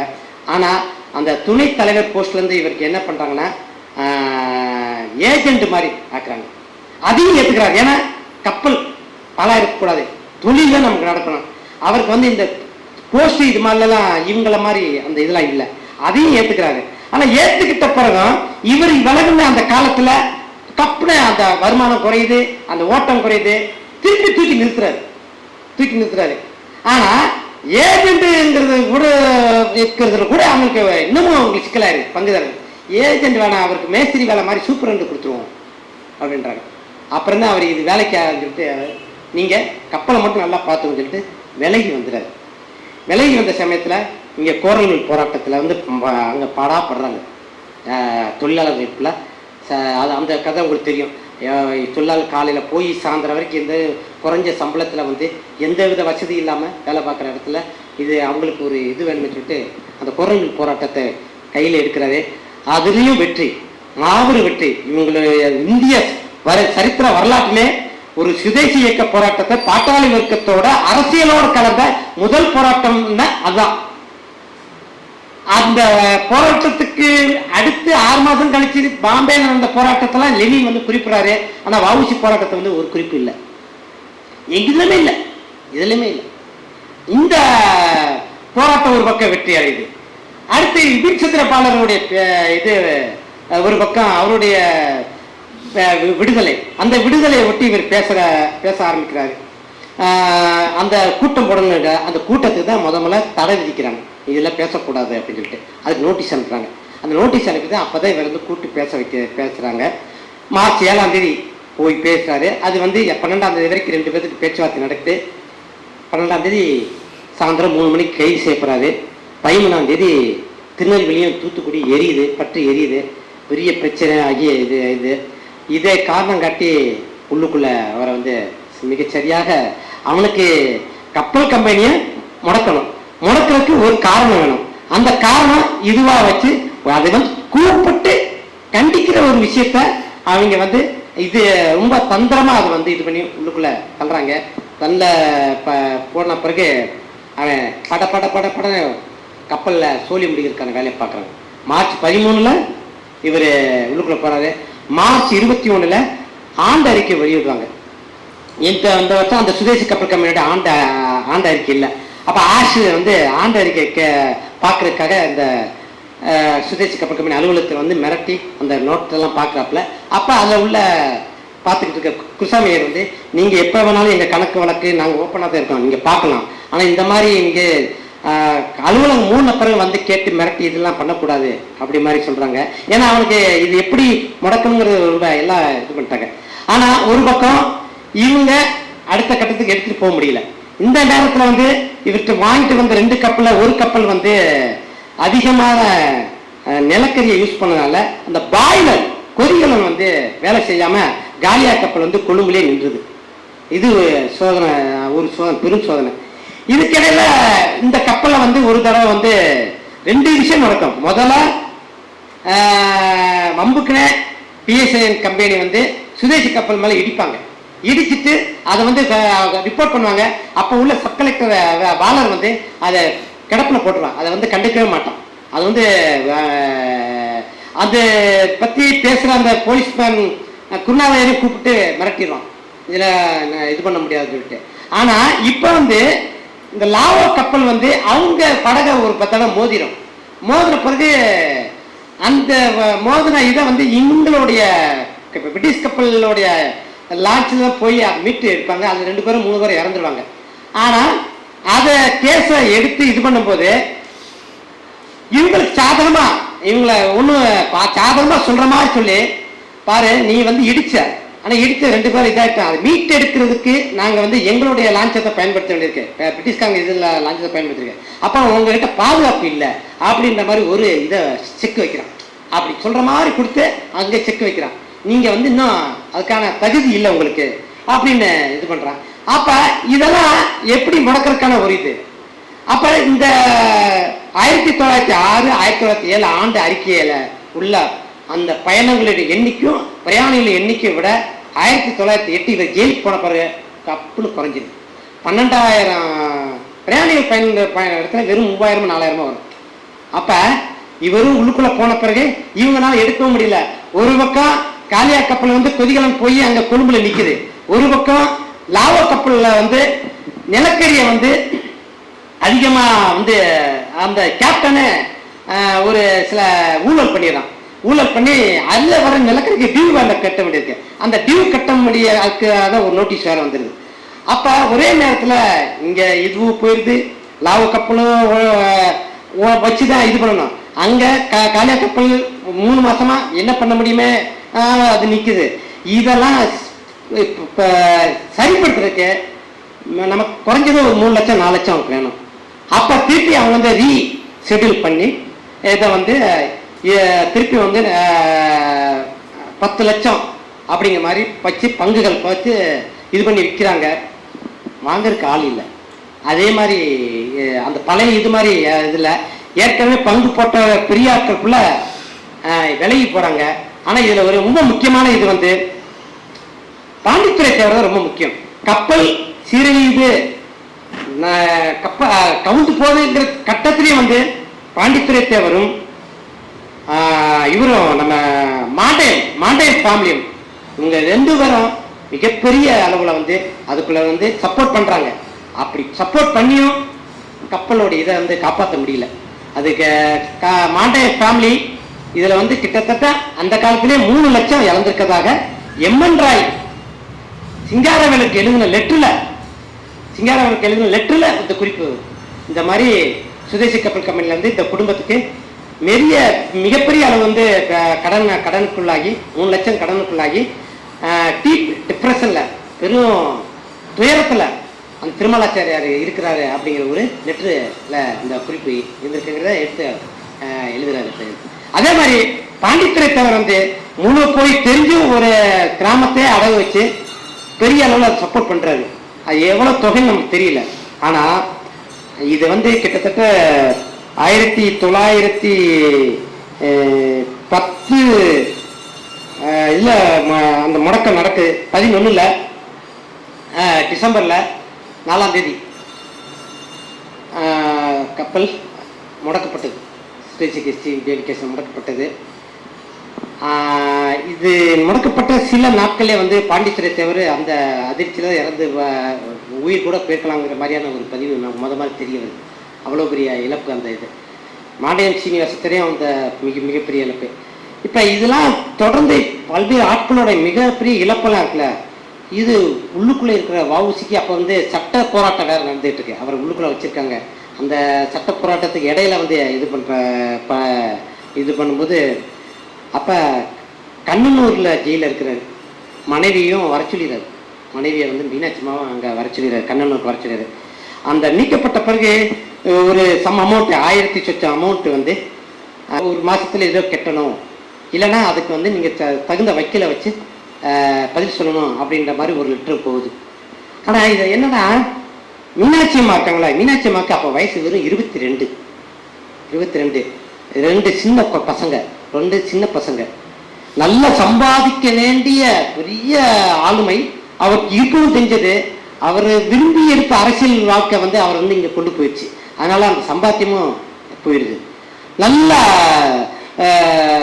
பெற்றோர்கள் அவர் நம்பிதான் இருக்காங்க. அவர் தான் மூத்த பிள்ளை, அவர் தான் பார்க்கணும். பெற்றோர்களோட துயரம் ஒரு பக்கம் தம்பி அந்த ஜட்ஜ்மெண்ட்னால அவர் மனம் பிறந்து போயிடாரு இந்த ஒரு பக்கம். அப்புறம் இந்த பங்குதாரர்கள் ஃபுல்லாக இந்த கப்பல் முடக்கினால அதில் பெரும் ஆட்கள்லாம் இவ்வளோ பெரிய இழப்புக்குள்ள ஆனாங்க. அது ஒரு பக்கம். அதில் வேற இவர் வந்து அசிஸ்டன்ட் செக்ரட்டரி பதவியிலேருந்து விலகின பிறகு எந்த டியூ இல்லாமல் வந்துருச்சு. ஆனால் ஒரு டியூ இருக்குன்னு சொல்லிட்டு திடீர்னு ஒரு லெட்டர் அனுப்புகிறோம். இதை அது 1000 சொச்சம்னா அவர் என்ன பண்ணுவார்? அவர் ஜெயிலுக்குள்ள இருக்கார், என்ன பண்ண முடியும்? இது எல்லாத்துக்கும் அனுப்புகிறாங்க. அது மாதிரி இவருக்கு அனுப்புது. இது மீனாட்சி அம்மா இதுக்கெல்லாம் எப்படி அதை புரிஞ்சுக்கணும்ல, அதை புரிஞ்சுக்கணும். அந்த சட்டத்திட்டத்தை எப்படி நடத்துறது வைக்கிறது இருக்குல்ல, அதுவே அந்த அம்மா மிகப்பெரிய போராட்டமாக இருக்கு. 2வது அவர் எப்போ அவர் இந்த ஆபீசர்ஸை ஒவ்வொரு தடவையும் பார்த்து அவர் போய் பார்க்குறதே அது அந்த அம்மாவுக்கு பெரிய பெரும் போராட்டம். 2வது இவர் வந்து இந்த அம்மாவுக்கு சில டைப்பிஸ்டர் போய் இந்த மாதிரி எழுதி கொடுயா அப்படி மாதிரி சொல்லுவாங்க. இதெல்லாம் போலீஸ் கண்காணிச்சுட்டே இருக்கு. ஒரு தடவை இந்த அம்மா யார்கிட்ட கொடுத்து இது பண்ணுறது அந்த அவரை கூப்பிட்டு மிரட்டிடுது, இனிமேல் அந்த அம்மாவுக்கு எழுதிலாம் கொடுக்கக்கூடாதுன்ட்டு. அவன் எழுதுறதுக்கே பயப்படுறான். இந்த இவ்வளவு சூழ்நிலை இருக்குது. அந்த அம்மா என்ன பண்ணியிருக்க முடியும்? அவர் மனசு எப்படி இருந்திருக்கும்? அவர் உள்ளுக்குள்ள சொல்றது எல்லாத்தையும் செய்யணும். இதுக்கு இடையில அவர் எழுதி கொடுக்குற பேப்பர் புக்கு போடுறது வைக்கிறது, ஜுடிஷியல் மேட்டர், சட்ட போராட்டம், இவ்வளவு விஷயத்தையும் அந்த அம்மா 2வது பல விஷயங்களை வந்து பூடகமாக தான் சொல்வார். இன்னும் பூடகமாக தான் கொண்டு போக முடியும். இதெல்லாம் புரிஞ்சுக்கணும். இதெல்லாம் இது பண்ணும் போத அவர் ஒரு இடத்துல சொல்வார், என் மனமும் என் உடம்பும் என் சுகமும் என் அறமும் என் மனையும் என் மனமும் எமனை கூட அனுப்புடா, பாத்திரண்டா, எட்டி உதச்சிரும்டா அப்படின்றார். ஒரு இவ்வளவு பெரிய துயரம், துன்பத்துக்கு துன்பம். அதாவது ஆவினா மழை பொழிய சர்ப்பம் தீண்ட கடற்கார வர அப்படி ஒரு இது ஒரு தனிப்படம் இருக்குல்ல, தனிப்படம் நீங்க அப்படியே பார்க்குங்க. எவ்வளவு துன்பம், துன்பம் மேல துன்பம் மேல துன்பம் வந்துகிட்டு இருக்கு. எவ்வளவு இங்கிட்டு ஒரு மனைவியில அவங்க 22 வயசுல என்ன பண்ணியிருக்க முடியும்? அவ்வளவு பெரிய ஒரு இடத்துல தலைவி சார் அடிக்கடி சொல்லுவார், அந்த போற இடத்துல மானம் குன்றாத வகையில் எந்த வேலைக்கு செல்ல தயார், வேலைக்கு போக வேண்டிய குடும்பமா அது. எவ்வளவு பெரிய இது. அப்ப அதுலயும் வந்து அவர் ஜெயிலுக்குள்ள இருக்கும்போது கப்பல் கம்பெனி முடக்க போறது தெரிஞ்சே சொல்றாரு, நீங்கள் காட்டும் அனுதாபங்களுக்குள்ள எனக்கு தெரியுது, ஆனா இந்த அனுதாபத்துக்குள்ள தயவு செய்து என் மேல காட்டாம கப்பலை மீட்டு எடுக்கிறதுக்கு நீங்க காட்டுங்க, அதுதான் நமக்கு முக்கியமானது அப்படின்னு சொல்லி ரொம்ப டிராஜடியான ஒரு லெட்டர்லாம் எழுதுறாரு. அதை வச்சு பாரதி வந்து புலம்புறாரு, ஏய் நமக்கு கண்ணுக்கு முன்னாடி இந்த கப்பல் போச்சுன்னா நம்ம அவனுக்கு முன்னாடி நம்ம தோக்குறதாடா அப்படின்னு கேட்கிறாரு. எல்லாத்தையும் கெஞ்சுறாரு. அது பாரதி அப்படியே புலம்புறாரு, மாத்தி மாத்தி இந்தியா பத்திரிகை எழுதுறாரு, கையேந்துறாரு. ஆனா 2000 கேட்டா 200 ரூபா தான் வருது. அப்பெல்லாம் ஒரு மோசமாவே பேசாரு. அந்த ஜமீன்தார்களும் சில நாட்டுக்கோட்டை செட்டியார்கள் சில இதுகெல்லாம் இவ்வளவு பணம் வச்சிருக்கீங்களே, இது வந்து ஒரு தேச சேவைக்கு நீங்க கொடுக்கலாம்ல. சில ஜமீன்தார்கள்லாம் இப்படியே சொல்ல, தாசிக்கும் வேசிக்கும் சல்லாபத்துக்கு நீங்க பண்றீங்களாடா. இன்னும் ஒரு இடத்துல சொல்றாரு, 60 தமிழ்நாட்டில் இவ்வளவு 60 கோடி ஜனங்களா இல்ல எத்தனையோ லட்சம் மக்கள் வாழ்றாங்க, அந்த 60 லட்சம் மக்கள் இருக்காங்க. அந்த 60 லட்சம் மக்கள்ல வந்து 59 லட்சம் மக்களை விட்டு வெறும் 50,000 பேர் இருக்காங்களே, அவங்க தலைக்கு ஒரு என்ன 2 கொடுங்கடா, காப்பாத்திடலாம்டா அப்படிலாம் புலம்புறாரு. இதெல்லாம் புலம்பியும் நம்ம செவிடுங்களுக்கு ஏறவே இல்லை, இது ஏறவே இல்லை நம்ம ஆளுகளுக்கு. அதை காப்பாற்ற வேண்டி மீட்கப்பட வேண்டியது. ஆனா ஏன் காப்பாற்ற முடியலனா, அந்த காப்பாற்றக்கூடிய அரண் மாதிரி ஒருத்தர் இருந்தார்ல, அவரை தூக்கின பிறகு அவரை நம்பினாங்க, அவரை இது பண்ணுவாங்க. அவனை ரொம்ப நேக்கத்தான், இந்த ஆள் இருக்கிற வரைக்கும் நம்ம ஒன்றும் பண்ண முடியாம தள்ளிட்டு இவங்களை இதெல்லாம் சொல்லி முடிக்கிறாங்க. இவங்களுக்கு எந்த இதுவும் கிடையாதுல்ல அந்த இதை, அப்படித்தான் அந்த இது பண்ணிருது. ஆனால் இந்த கப்பல்ல முடக்கின பிறகு விஜயராமாச்சாரிக்கு ஒரு லெட்டர் எழுதாரு. அந்த லெட்டரு அதுதான் அவருடைய அறம். இந்த என்னுடைய கப்பலுக்கு பங்குதாரர்கள் எல்லாத்துக்கும் நம்ம வணக்கத்தை தெரிவித்துக் கொள்கிறேன். இதுல வந்து இன்னமும் எனக்கு நம்பிக்கை இருக்கு. நான் இப்ப வந்து ஜெயில இருக்கிறேன், வெளியே வந்த பிறகு நம்ம மீட்டு எடுத்துட முடியும். நம்ம திருப்பி நம்முடைய பண்டைய தொழிலாம் ஒரு குளோரிஃபை பீரியட் வரும், நம்ம பண்ணிடலாம். அப்ப பண்ணும்போது ஏற்கனவே இழக்கப்பட்ட மூலதனத்தை இருக்குல்ல, அந்த மூலதனத்தை வந்து நம்ம வந்து செட்டில் பண்றதுக்கு முடியுங்க அளவுக்கு நான் செய்யறதுக்கு தயாராக தான் இருக்கிறேன் அப்படிங்கிற ஒரு இதை கொடுக்குறாருலாம். விஜயராஜாச்சாரி பார்த்து அசர்றாரு, நான் மனுஷனுடைய கட்சு அப்படின்னு சொல்லி, எங்கேயும் முடியாது தெரியாது, அவர்கிட்ட அந்த அதிகாரம் கிடையாது, அந்த அளவுக்கு அவர்கிட்ட அந்த போஸ்ட் அந்த இது இருக்கு. அப்படி எல்லாம் அந்த லெட்டர்லாம் போய் அதை முழுக்க லீகல் அட்வைசர் இவருடைய இதுக்காக பார்த்து செட்டில் பண்ணது விஜயராகவாச்சாரியர் தான். அதே மாதிரி எஸ்.சி. கிருஷ்ண ஐயங்கார், அவரும் ரொம்ப முக்கியமான ஆளு. அந்த எஸ்.சி. கிருஷ்ண ஐயங்கார் மீனாட்சி அம்மாவோட இந்த இதெல்லாம் தளபதி சாருடைய புக்கில் முதல்ல இந்த தகவலாம் வெளில வந்திருக்கு. இது வரைக்கும் மீனாட்சி அம்மாவோட யாருக்குமே அந்த ரோல்லாம் தெரியாது. செல்லமானா நம்ம பாரதி போய் செல்லமா பல இது சொல்லுவோம், ஆனா ஒவ்வொரு பெண்களுக்கு இவ்வளவு பெரிய துயரங்கள் இருக்குது. அதுவும் மீனாட்சி அம்மா பட்ட படலாம் பார்த்தா அவ்வளவு பெரிய துயரமா இருக்குது. அந்த இது முதல்ல நமக்கு முழுமையா அந்த சித்திரத்தை கொண்டு வந்தது இந்த புக்கு தான், தளபதி சார் அந்த கொண்டு வந்து. அதே மாதிரி அவர் கூட அந்த துணை காரியதரிசியா இருந்த எஸ்.சி. கிருஷ்ண ஐயங்கார், அவருடைய ரோல் அந்த விட்டு போன இடத்த வாவுசி என்ன பண்ணிருப்பாரோ இருந்தா அந்த இடத்த அவ்வளவு இதா பண்றது. அவன் விளக்காரன் என்னென்ன மாதிரிலாம் இவ கவுண்டர் கொடுத்துருப்பாங்க, என்னென்ன மாதிரிலாம் துன்பம்லாம் கொடுத்துருப்பாங்க. இவங்க சாதாரண விட்டுருப்பாங்கன்னு நினைச்சிங்களா, அவ்வளவு துயரமும் கொடுத்துருப்பாங்க. ஆனா அவரா சில விஷயங்கள் சொல்றாரு, எங்க இங்க தப்பு நடந்தாலும் மூலதனம் நமக்கு ஃபர்ஸ்ட் அந்த கப்பலுக்கு தேவையான மூலதனம் கிளியரா இருந்ததுதான் மீட்டிருக்கலாம். ஏற்கனவே கடல்ல இது போயிட்டே இருக்குது, மூலதனத்துமே இல்லை, மூலதனம் இல்லாமல் கடல்ல வேற போயிட்டு இருக்கும் போது எல்லாமே சேர்ந்து ஒரே நேரத்தில் சதியாகும் போது இதாகுது. அப்போ விளக்கமே அந்த ஒரு மெரைன் கமிட்டி ரிப்போர்ட்ல ரொம்ப டீட்டெயில்டாக போட்டுக்காரு. அது சொல்றாரு ஒரு சினிமா ஸ்கிரிப்ட் மாதிரி அப்படின்றாரு. நான் கேட்குறேன், இந்தியர்களுக்கு என்னதான் இருந்தாலும் ஷிப்பிங் மேனேஜ்மெண்ட்ல வந்து கொஞ்சம் கூடுதலான அறிவு கிடையாது அப்படின்றான். ஆனா அது தமிழர்கள் அவ்வளவு பெரிய கப்பல் ஓட்டினவங்களுக்கு தெரியாது அப்படின்லாம் எந்த இதில் சொன்னா. ஆனா இவர் என்ன சொல்றாரு, இல்ல அப்படி ஒன்றும் இல்லை, நாம ஒரு அர்ஜில் வந்து நீங்க இப்படி ஒரு ஆரோக்கியமான போட்டி உங்ககிட்ட இல்லை, ஆரோக்கியமான போட்டி இல்லாமல் நாங்கள் இறங்குறோம், இறங்கும்போது உங்ககிட்ட இருந்து நாங்கள் சில விஷயத்தை கற்றுக்குறோம். நான் இப்போ கிட்டத்தட்ட எங்களுக்கு 3 வருஷம் இருந்தால் போதும் ஷிப்பிங் மேனேஜ்மெண்ட்டை கையாளுறதுக்கு, எங்களுக்கு அது போதும் அப்படின்ற மாதிரி இது சொல்கிறாரு. இல்லை பிரிட்டனில் வந்து இந்த மேனேஜ்மெண்ட்டுக்கு வந்து தெரிஞ்சுக்கணும் குறைஞ்சது 15 வருஷமாவது ஆகும் அப்படின்ற அந்த டைலாக்லாம் நமக்கு முதல்ல தளபதி கிளியராக அதில் எடுத்து கொடுக்குறாரு. இது வந்து நாங்கள் தெரிஞ்ச இந்த சினிமா டைரக்டருக்கு சரியான ஆள் இருந்தாங்கன்னா இதில் பல விஷயங்கள் இருக்குது, இங்கே சரியாக எடுத்து கையாளக்கூடிய ஒரு ஆளுகளாக இருக்கணும். இப்போ உத்தம் சிங்க்கெல்லாம் இப்போ வந்துச்சுல அந்த இது மாதிரி, அது மாதிரி எடுத்துருக்க அது மாதிரி ஒரு விஷயங்கள் இதில் இருக்குது. அப்புறம் இதில் நமக்கு ஏகப்பட்ட பர்சனாலிட்டிஸை வந்து இதில் அறிமுகப்படுத்திருக்காங்க. நமக்கு இப்போ வேதமூர்த்தி முதலியார், இந்த வேதமூர்த்தி முதலியார் தான் கப்பலை போய் வாங்குறதுக்கு பிரான்ஸுக்கு அனுப்புனார். அந்த வேதமூர்த்தி முதலியார் எழுதின புக்கு தான் இந்த புக்கு. அந்த வேதமூர்த்தி முதலியார் கப்பலை வந்து ஒரு ஓட்ட கப்பலை வாங்கிட்டு வந்துட்டார். அதில் இந்த 2 பேத்துக்கு பிரச்சனை ஆகிடுது. பிரச்சனை ஆகி அவர் சண்டை போட்டு மெட்ராஸ் வந்துடுறாரு. ஆனால் வஉசியை ஜெயிலில் அடைச்ச பிறகு விதவிதமாக தப்பான தகவலை அவரை பற்றி இது பண்ணி விடுறாங்க. அப்போ அவர் வந்து தப்பான மிஸ்மேனேஜ்மெண்ட் பண்ணிட்டாரு, அது இது சொல்லி இது பண்ணுறாங்க. அப்போ அவர் சண்டை போட்டு வந்தாலும் வேதமூர்த்தி முதலியார் என்ன பண்ணுறாருன்னா, அவருடைய தியாகம் அவர் கூட இருந்ததுன்னா அவருக்கு தெரியும் இவ்வளோ தப்பாக பேசுகிறாங்களேன்னு சொல்லிட்டு அப்போ வந்த பத்திரிக்கையில் உள்ள எல்லாத்தையும் தொகுத்து அவர் ஒன்று எழுதுறாரு. அவர் பேர், ஏன்னா அப்போ உள்ள சிக்கலான காலகட்டத்தில் டைரெக்டாக பேர் போட்டால் எழுத முடியாது, அப்படி எழுதின புக்கு தான் இந்த புத்தகம்.